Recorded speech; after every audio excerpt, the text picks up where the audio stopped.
Last कौन सी motor थी? कैपेसिटर कैपेसिटर रन मोटर हुई थी, है ना? 3 मोटर हो गई ना अपने, कैपेसिटर स्टार्ट मोटर हो गई थी, स्थायी कैपेसिटर हो गई, और कैपेसिटर कैपेसिटर रन मोटर हो गई। चले, इस जितनी भी मोटर अभी तक पड़ी उनकी अगर दिशा परिवर्तन करनी हो तो कैसे करोगे? अरे आपके पास ये डायग्राम बने थे ना, ऐसा करके कुछ, यहाँ पे कैपेसिटर था, यहाँ पे CFS फ्यूज था, ये RW थी, ये स्टार्टिंग वाइंडिंग थी, सप्लाई इसको देते हैं। अगर किसी मोटर की सेल्फ, अगर आपको दिशा परिवर्तन करनी है ना, तो दोनों में से किसी एक वाइंडिंग क्या कर दो, कनेक्शन चेंज कर दो, चाहे तो इसे बदल दो, ऐसे कर दो, मोटर की दिशा बदल जाएगी। नहीं तो क्या करो, इसको तो ऐसे पड़े रहने दो, इसको बदल दो, इसका कनेक्शन यहाँ कर दो, इसका यहाँ कर दो। तो सिंगल फेज मोटर में दिशा परिवर्तन के लिए क्या किया जाता है, किसी एक वाइंडिंग के क्या कर दो, कनेक्शन है बदल दो। कैपेसिटर मोटर का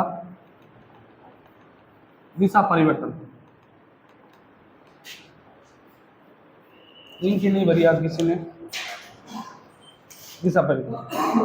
पहला क्या करो, RW या SW दोनों में से किसी एक वाइंडिंग कनेक्शन बदल दो या संयोजन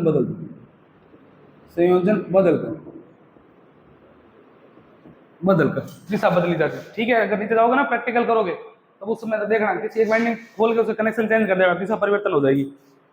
मेरा सवाल ये है आप लोगों से, यदि दोनों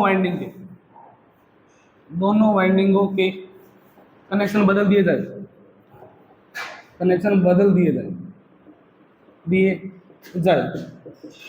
तो क्या होगा बताओ?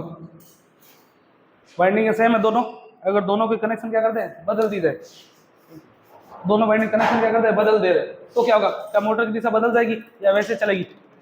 वैसे सेम ही रहे, कोई प्रभाव, दिशा में कोई प्रभाव नहीं, दिशा नहीं बदलेगी, कोई प्रभाव नहीं बदलेगा। अगर मैं आपको ये सवाल पूछूं, यदि सप्लाई संयोजन बदल दिए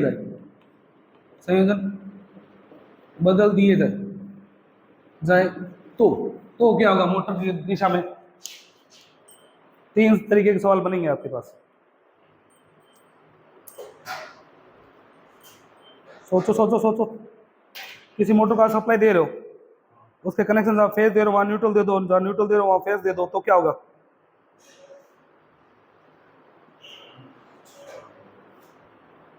क्या मोटर की गति की दिशा बदल जाएगी?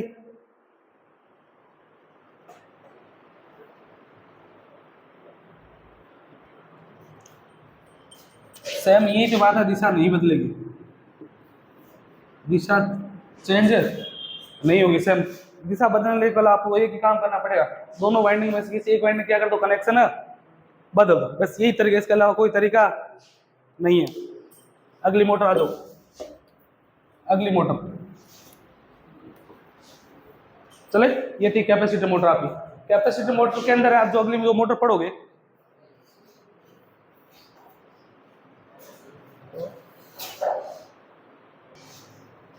चले, ये थी आपकी कैपेसिटर मोटर। अब जो अगली मोटर पढ़ोगे उसका नाम है शेडेड पोल मोटर।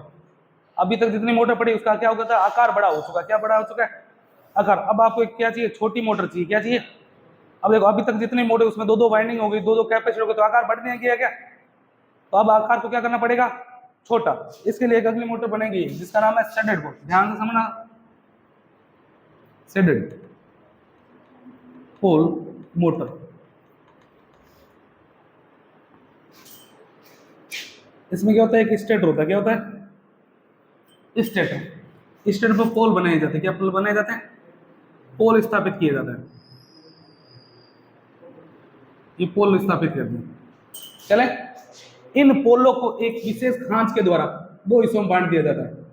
ये सवाल पूछा गया है, विशेष खांच के द्वारा 2 हिस्सों बांट दिया जाता है। विशेष खांच के द्वारा 2 हिस्सों बांट दिया। कितने पोल दिख रहे हैं अब आपको? पोल एक ही था, पोल एक ही। इसमें क्या किया, विशेष खांच दी गई। एक क्या डाल गई है, इसको बोलते हैं खांच। खांच के द्वारा क्या बन जाती है, एक पोल क्या रह गया, दो हिस्सों में बंट गया।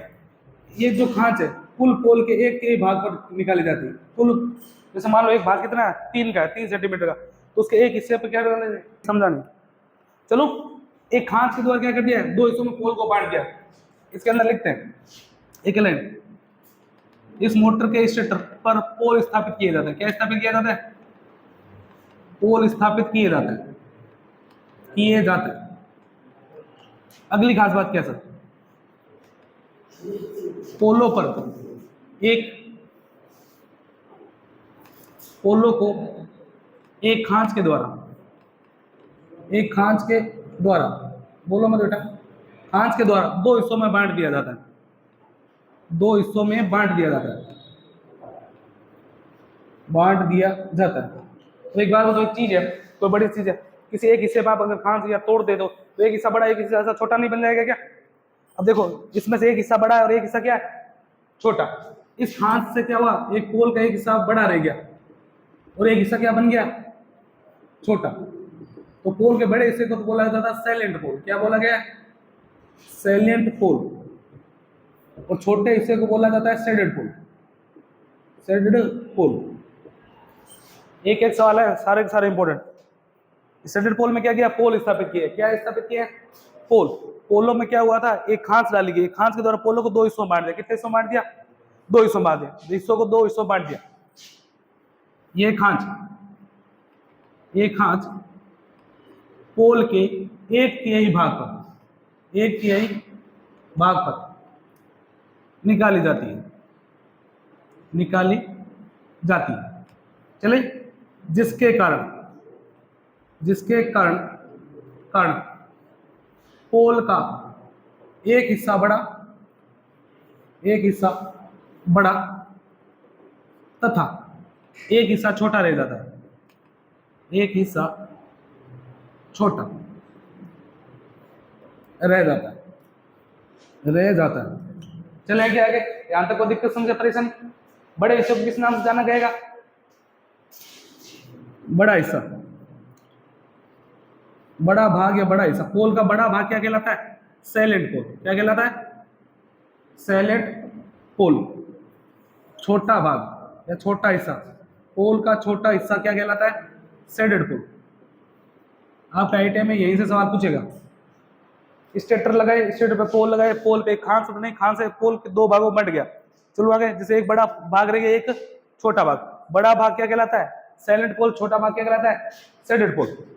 अब होगा क्या सर, सैलिएंट पोल पर मुख्य वाइंडिंग की जाती है। क्या की जाती है, मुख्य वाइंडिंग।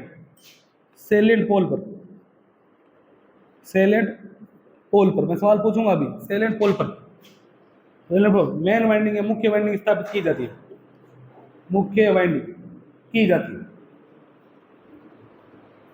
की जाती है। चलो आगे, तो सप्लाई किसको देंगे, जिसमें मेन वाइंडिंग होती है उसी को तो सप्लाई से जोड़ा जाता है। तो सवाल पूछा गया है कि शेडेड पोल मोटर में, शेडेड पोल मोटर में सप्लाई किसको दी जाती है, सैलिएंट पोल को। किसको दी जाती है, क्यों, सैलिएंट पोल पर कौन सी वाइंडिंग की जाती है, मुख्य वाइंडिंग। तो लिख लेंगे सैलिएंट पोल को, सैलिएंट पोल को सप्लाई से जोड़ा जाता है, सप्लाई से जोड़ा जाता है। सारे सारे सवाल आए हुए हैं। चले आगे, अब बचा क्या सर, जो छोटा वाला भाग है यानी कि शेडेड पोल, इसको शॉर्ट सर्किट तांबे के छलने द्वारा क्या कर दिया जाता है, शॉर्ट कर दिया जाता है। चले, शेडेड पोल को, शेडेड पोल पर, पोल पर एक short circuit, short circuit sir, जिसको बोलते हैं डैम्पिंग वाइंडिंग। क्या बोलते हैं, नाम सुना गया ये, अरे पहले कभी नाम सुना गया डैम्पिंग वाइंडिंग, सिंक्रोनस मोटर में पढ़ा था अगर याद हो तो। शेडेड पोल पर एक शॉर्ट सर्किट तांबे, तांबे का छल्ला, का छल्ला लगा दिया जाता है, लगा दिया जाता है, जिससे वे एक वाइंडिंग का कार्य करता है, एक वाइंडिंग का कार्य करने लगता है, करने लगता है। चले आगे, यहीं से आपकी कार्य विधि शुरू होगी। अब देखना, स्टेटर है, स्टेटर पर क्या लगा दिया, पोल। पोल लगाए, प्रत्येक पोल पे क्या लगेगी थी, एक खांच। क्या बनेगी ये खांच। ये खांच पोल के कितने हिस्से पे लगेगी थी, टोटल हिस्से के 1/3 भाग पर, टोटल हिस्से के 1/3 भाग पर। चलूं क्या आगे, इस खांच के कारण पोल का एक हिस्सा तो बड़ा रह गया, एक हिस्सा क्या हो गया, छोटा। बड़े हिस्से को किस नाम से जाना गया था, सैलेंट पोल, और छोटे हिस्से को शेडेड पोल। छोटे हिस्से क्या बोला गया था, शेडेड पोल। चलो आगे। अच्छा, मेन वाइंडिंग या मुख्य सप्लाई, मेन वाइंडिंग या मुख्य जो वाइंडिंग है वो किस पे स्थापित की जाती है, कौन सा पोल पर की जाती है, सैलेंट पोल पर। किस पे की जाती है, सैलेंट पोल पर की जाती है। तो सप्लाई पे किसको जोड़ेंगे, ये सवाल पूछा गया था। शेडेड पोल मोटर में कौन से पोल को सप्लाई से जोड़ा जाता है, सैलेंट पोल को। चले आगे। उसके बाद शेडेड पोल पर क्या लगा दिया जाता है, एक शॉर्ट सर्किट तांबे का छल्ला, शॉर्ट सर्किट तांबे का छल्ला, जिसको डैम्पिंग वाइंडिंग बोलते हैं। क्या बोलते हैं, डैम्पिंग वाइंडिंग लगा दिया जाए। क्यों लगाया जाता है, ताकि ये भी क्या करे, एक ताकि क्या करे, एक वाइंडिंग की तरह क्या करने लगे, काम करने लगे। चलना क्या, अब देखना सवाल जो उतने बनते थे उसने लिख दिया। इसके बीच में एक रोटर लगा दो स्क्वायरल केज पर, का था SC लिख दिया, स्क्वायरल केज। चले आगे। अब सुनना होगा क्या, जब इनको क्या देते हो आप, सप्लाई देते हो। जब आप इनको क्या देते हैं, सप्लाई देते हैं, सप्लाई दी जाती है, सप्लाई दी जाती है। रोका क्या, रोका, चलने दे, फिर चलने दे, बैठे रहेंगे। चले, सप्लाई दी जाती है। जब आपने इसको क्या दे दी, सप्लाई दे दी, तो जो आपका जो मुख्य भाग है ये अपना क्या बनेगा, चुंबकीय क्षेत्र बनाएगा कि नहीं बनेगा। अगर आप किसी को सप्लाई से जोड़ते हो, जब भी आप किसी को सप्लाई से जोड़ते हो,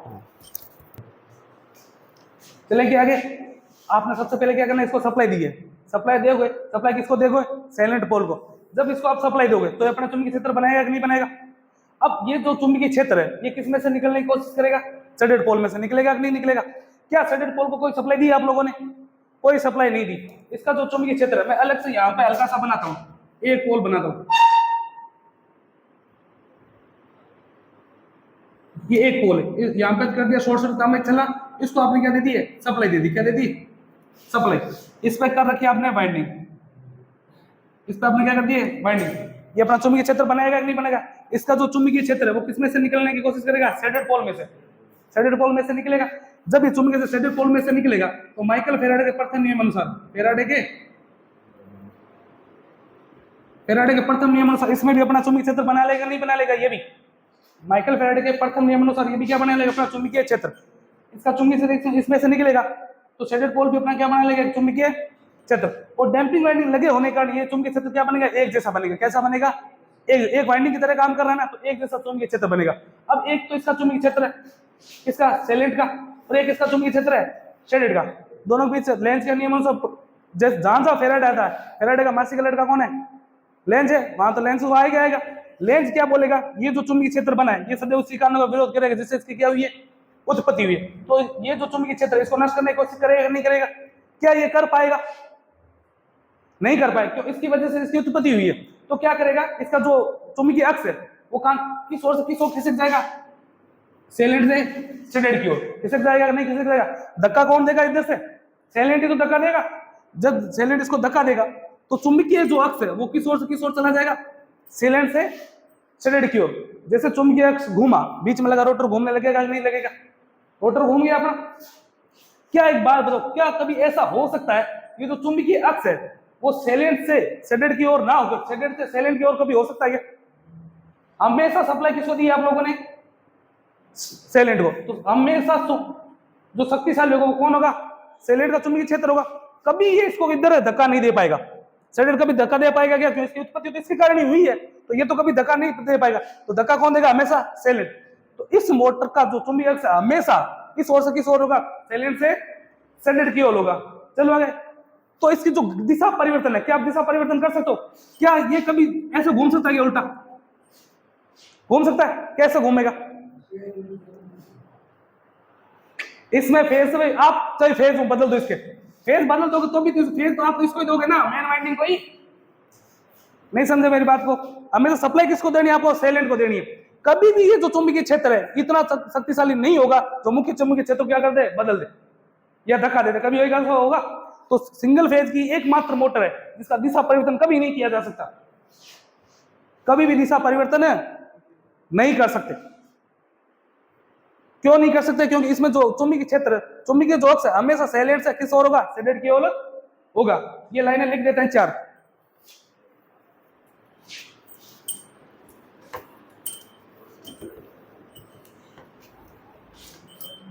देखो,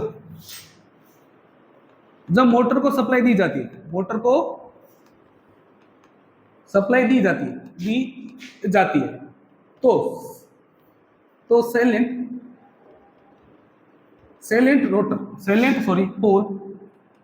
पोल अपना एक चुंबकीय क्षेत्र बना लेता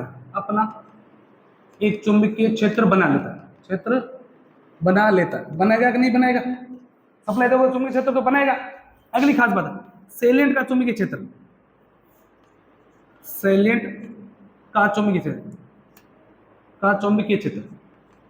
चुंबकीय क्षेत्र शेडेड पोल में से गुजरता है,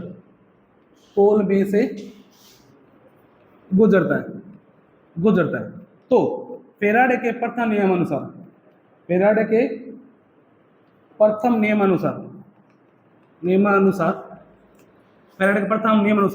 शेडेड पोल भी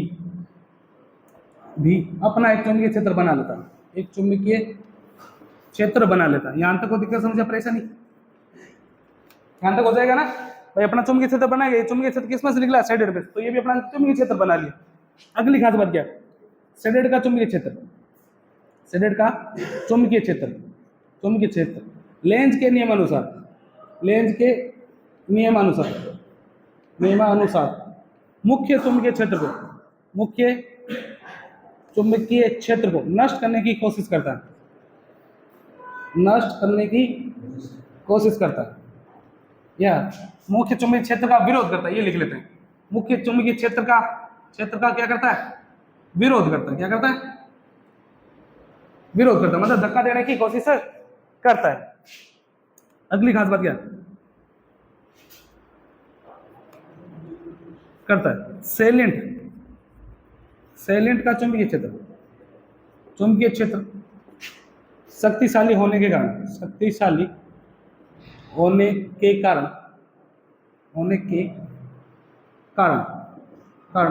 चुंबकीय अक्ष को शेडेड की ओर खिसका देता है। आई क्या मेरी बात समझ में? ये क्या करेगा? इसको धक्का दे देगा। क्या करेगा? धक्का। तो चुंबकीय अक्ष है जो किस ओर चला जाएगा? शेडेड की ओर। तो ये छोटे सा मैं लिख देता हूं, चुंबकीय अक्ष कहां होगा? हमेशा सेलेंट से शेडेड की ओर। कहां होगा? शेडेड की ओर। चुंबकीय अक्ष है जो कहां होगा? सेलेंट से शेडेड की ओर होगा। अगली खास बात,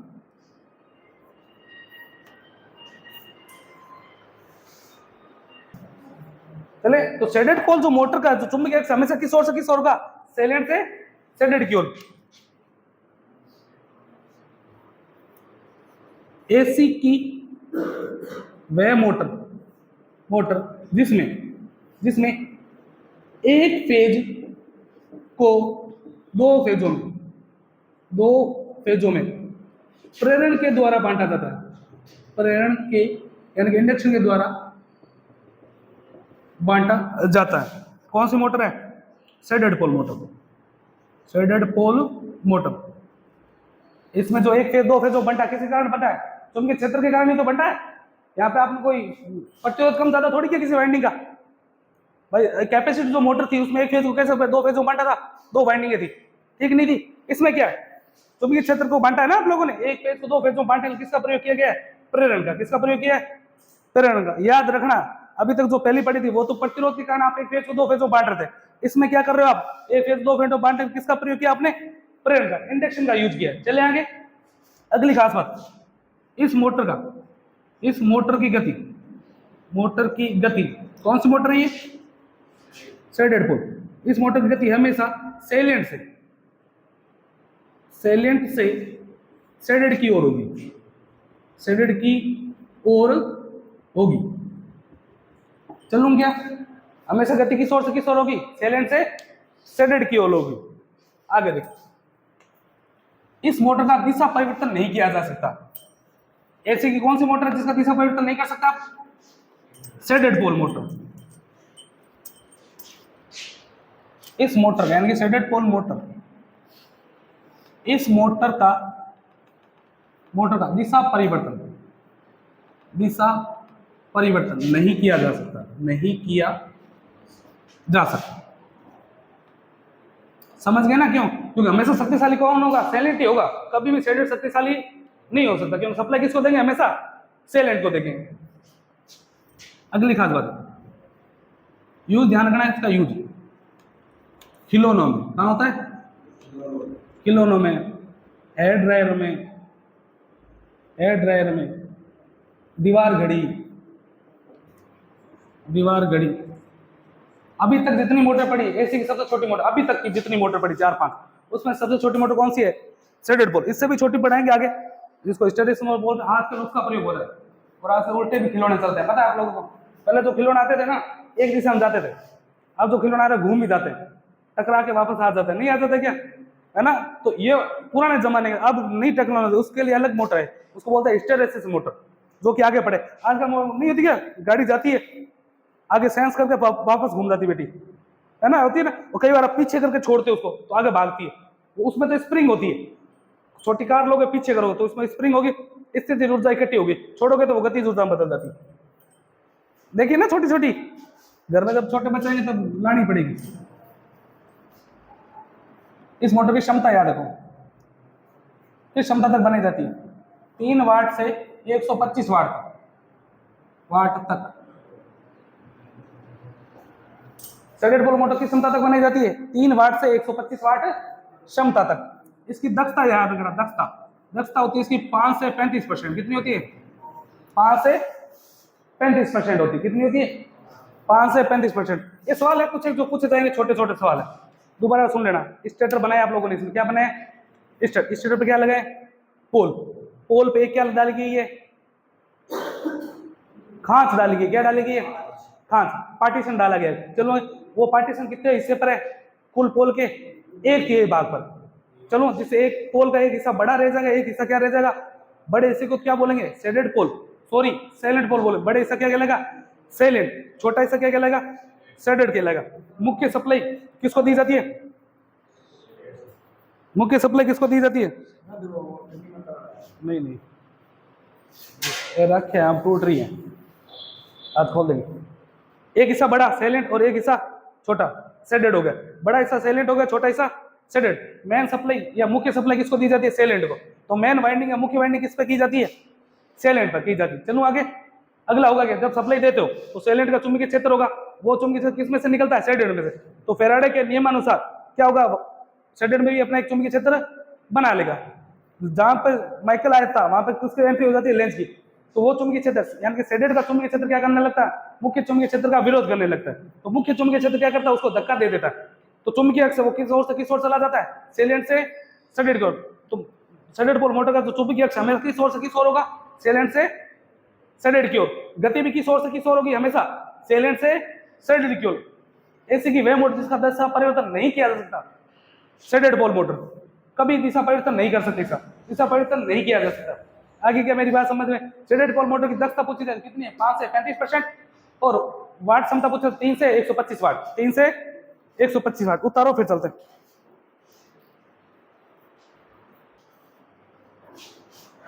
हेलो, अब तक आपने मोटर पढ़ ली कितनी? 5।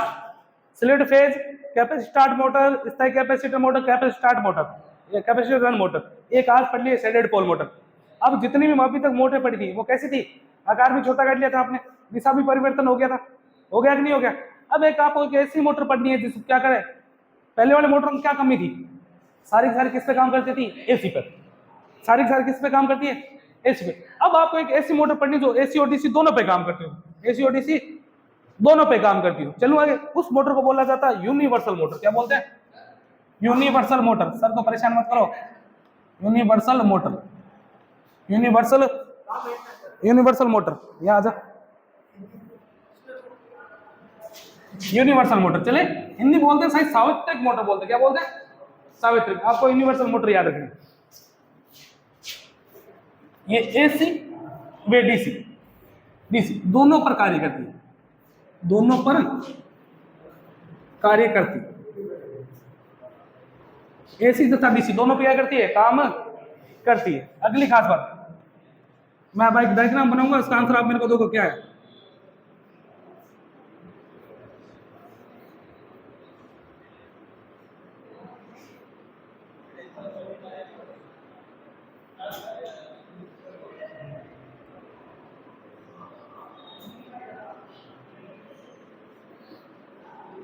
डायग्राम किस मोटर का लग रहा है पहले तो ये बताओ।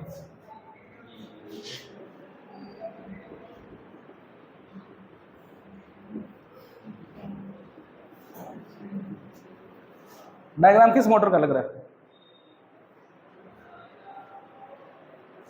डीसी मोटर पड़ी नहीं क्या, डीसी मोटर में तो था आर्मेचर, डीसी मोटर में ही परिवर्तन करके क्या बनेगी, यूनिवर्सल मोटर बनेगी। चलें आगे।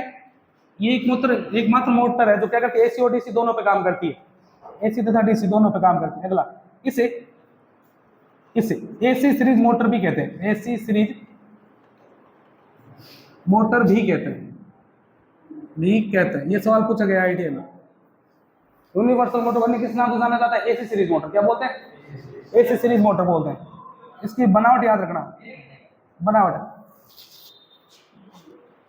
इस फूल पत्ती को रोक, तो तेरा भाई आया एक, तेरी कॉपी है वो, एक्चुअल में सर ये हो गया, एक्चुअल में वो हो गया। चलो, यूनिवर्सल मोटर को क्या बोलते हैं, एसी सीरीज मोटर भी बोलते हैं। बनावट लेकर देखें तो यार ना, DC series motor, DC series motor की भांति, मोटर की भांति, दोनों सवाल अलग अलग है, ध्यान रखना।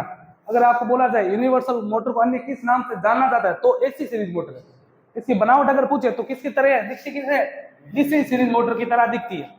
इसके भाग देखना याद, भाग, इसमें क्या होता है, एक तो आर्मेचर होता है, क्या होता है, आर्मेचर। एक क्या होता है इसमें, फील्ड वाइंडिंग, क्या होती है, फील्ड वाइंडिंग।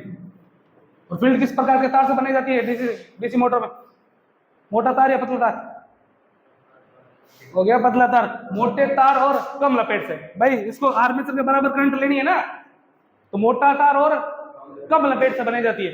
अगर अच्छे से पढ़नी है ना डीसी, तो मेरे वाले वो क्लास देख लेना, डीसी मोटर वाली। यहाँ पे इतना ही बता पाऊंगा, क्यों करवा, सीरीज है ना, सब श्रेणी में लगी हुई है ना। कौन सी ये कंपनसेटिंग वाइंडिंग है। और क्यों लगाई थी आपको याद होना चाहिए, आगे करवाता हूं अभी। कंपनसेटिंग वाइंडिंग, आर्मेचर रिएक्शन दोष को ना कम करने के लिए कौन सी वाइंडिंग का प्रयोग किया जाता है, कंपनसेटिंग वाइंडिंग। भूल गए, ये वाइंडिंग थोड़ी है, आर्मेचर के श्रेणी क्रम में लगाई जाती है, बताता हूं थोड़ी देर में। भाग होता है आर्मेचर और फील्ड, इसमें एक दोष होता है इस मोटर में, वो होता है आर्मेचर रिएक्शन, आर्मेचर रिएक्शन। अब आर्मेचर रिएक्शन भी दो प्रकार का था, अगर पढ़ोगे तो पता चलेगा आपको। आर्मेचर रिएक्शन, निवारण क्या था इसके अंदर, निवारण compensating winding, compensating winding, compensating winding लगाते हैं, निवारण हो जाता है। अगला यूज, ध्यान रखना इस मोटर का यूज होता है ऑटोमोबाइल की, ऑटोमोबाइल्स, मोबाइल्स के सेल्फ स्टार्ट करने में, सेल्फ स्टार्ट करने में। एक होता है रेल के इंजन में, रेल के इंजन में जो मोटर लगती है वो कितने एचपी की होती है, 220 वोल्ट या 200 वोल्ट से 600 वोल्ट तक की होती है। फ्रीक्वेंसी अगर पूछे तो 25 हर्ट्ज फ्रीक्वेंसी मान की होती है। एचपी क्षमता पूछे तो याद रखना 2200 एचपी की, 2200 एचपी की। ये रेल के इंजन, जो रेल का इंजन उसमें जो मोटर लगती है वही क्षमता की होगी। वोल्टेज पूछे तो 200 से 600 वोल्टेज के बीच में। फ्रीक्वेंसी कितनी होती है उसकी, 25 हर्ट्ज। कितनी होती है, 25 हर्ट्ज। कितने एचपी की मोटर यूज होती है, 2200 एचपी की। कितने की होती है, 2200 एचपी की मोटर यूज होती है। इसके आरपीएम याद रखना, आरपीएम लगभग इसके आरपीएम होते हैं 25,000 से 36,000। कितने होते हैं, बहुत तेज गति से घूमती है, बहुत तेज। आपको पता है डीसी सीरीज मोटर वैसे गति से भी घूमेगी, यूज करते हैं ट्रैक्शन के कार्यों में, खिंचाव वाले कार्यों में डीसी सीरीज का प्रयोग करते थे। बिना लोड के चला भी नहीं सकते थे। अगर आपको ढंग से इस चीज को पढ़ना है, समझना है, तो आपको डीसी सीरीज मोटर पढ़नी पड़ेगी दोबारा। अब आपके मन में सवाल आ रहा है सर, ये आर्मेचर रिएक्शन क्या दोष है। आर्मेचर रिएक्शन का दोष किसको बोलते हैं, आर्मेचर का जो चुंबकीय क्षेत्र है वो मुख्य चुंबकीय क्षेत्र को क्या करने लगता है, नष्ट करने लगता है। आर्मेचर का चुंबकीय क्षेत्र क्या करने लगता है, मुख्य चुंबकीय क्षेत्र को नष्ट करने लगता है। ये कहलाता है आर्मेचर रिएक्शन। और ये भी पता था आर्मेचर रिएक्शन रिएक्शन किसके कारण हो रहा है, आर्मेचर के कारण। तो इसके लिए क्या करते हैं, आर्मेचर के श्रेणी क्रम में क्या लगा दी, कंपनसेटिंग वाइंडिंग। तो इसका चुंबकीय क्षेत्र यहाँ आ जाएगा, यहाँ लेंस आ जाएगा वापस, लेंस इसके कंपन को क्या कर देगा, कम कर देगा। ढंग से पढ़ने के लिए आपको वापस उसी में जाना पड़ेगा, डीसी सीरीज मोटर अच्छे से पढ़नी पड़ेगी। डीसी सीरीज मोटर में ही थोड़े बहुत परिवर्तन करके इसको क्या बनाएगा, यूनिवर्सल मोटर। फील्ड वाइंडिंग में क्या कर दिया, आर्मेचर में जो वाइंडिंग उसमें घेरों की संख्या बढ़ा दी, और फील्ड वाइंडिंग जो है इसको बनाया सिलिकॉन स्टील की कोर की पत्तियों पर बना के, ऐसे करके बनाया गया। आपको जो ये चीजें समझ आने वाली है, ये आपको डीसी सीरीज मोटर के अंदर ही आएगी, ध्यान से समझ लेना, दोबारा पढ़ लेना। डीसी सीरीज मोटर मैं दोबारा बार बार नहीं बताऊंगा क्यों लगे ये, क्यों नहीं लगे। चले आगे, मेनली बात याद रखना है, एसी की वे मोटर जो एसी और डीसी दोनों पे काम करती है, यूनिवर्सल मोटर। यूनिवर्सल मोटर को अन्य किस नाम से जाना जाता है, एसी सीरीज मोटर के नाम से। चले, बनावट किसके समान होती है, डीसी सीरीज की। भाग कौन कौन से, आर्मेचर फील्ड वाइंडिंग होती है, आर्मेचर फील्ड। चले, दोष होता है इसमें आर्मेचर रिएक्शन, इस दोष को दूर करने के लिए प्रयोग करते हैं कंपनसेटिंग वाइंडिंग। किसका प्रयोग करते हैं, कंपनसेटिंग। तो कंपनसेटिंग वाइंडिंग कहां लगी होती है, आर्मेचर के श्रेणी क्रम में, आर्मेचर के श्रेणी क्रम में। यूज कहां होता है, ऑटोमोबाइल्स में, ऑटोमोबाइल को सेल्फ स्टार्ट बनाने में, ऑटोमोबाइल्स को सेल्फ स्टार्ट बनाने में, या रेल के इंजन में काम आती है, रेल के इंजन में। रेल के इंजन में जो मोटर लगती है कितने वोल्टेज क्षमता की होती है, 200 से 600 वोल्ट। फ्रीक्वेंसी पूछे तो 25 हर्ट्ज, कितनी होती है, 25 हर्ट्ज। एचपी क्षमता पूछे तो 2200 एचपी, कितनी होती है, 22 एचपी। कोई दिक्कत समझा, परेशानी यहां तक।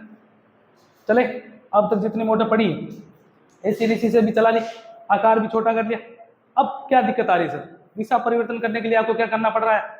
अब जैसे इसका दिशा परिवर्तन करना आपको, तो क्या करोगे, या तो फील्ड वाइंडिंग खोल के इसके क्या कर दो, कनेक्शन बदल दो, या क्या करो, आर्मेचर को हटाओ, आर्मेचर का क्या कर दो, दिशा परिवर्तन कर दो, तो मोटर की दिशा बदल जाएगी। इस दिशा बदलने के लिए क्या करना पड़ रहा है आपको, मोटर को खोलना पड़ रहा है। क्या करना पड़ रहा है, जैसे आपको कैपेसिटर मोटर दे दूं, मैंने बोला दिशा परिवर्तन, तो मोटर खोल के करोगे ना, फिर आप उसको क्या करोगे, वापस पे करोगे, उसके बाद चलाओगे उसको। अब एक ऐसी मोटर चाहिए जिसको बिना खोले उसकी दिशा परिवर्तन की जा सके। अब एक ऐसी मोटर पड़ेगी, आपको मोटर को खोलना ना पड़े, बार के बार कुछ करके दिशा परिवर्तन क्या कर सकते हैं, दिशा परिवर्तन कर सकते हैं, दिशा और गति दोनों को बदला जा सके। इसके आधार पर पढ़ेंगे रिपल्सन मोटर, जो क्या काम करती है, वो मशीन को बिना खोले, बिना हाथ लगाए, बिना खोले उसमें क्या कर सकता है, दिशा को शून्य से अधिकतम के बीच दोनों दिशा में बदल सकते हैं। इसके लिए पढ़ेंगे रिपल्सन मोटर। इतना उतारो, फिर चलते हैं अगली मोटर पे।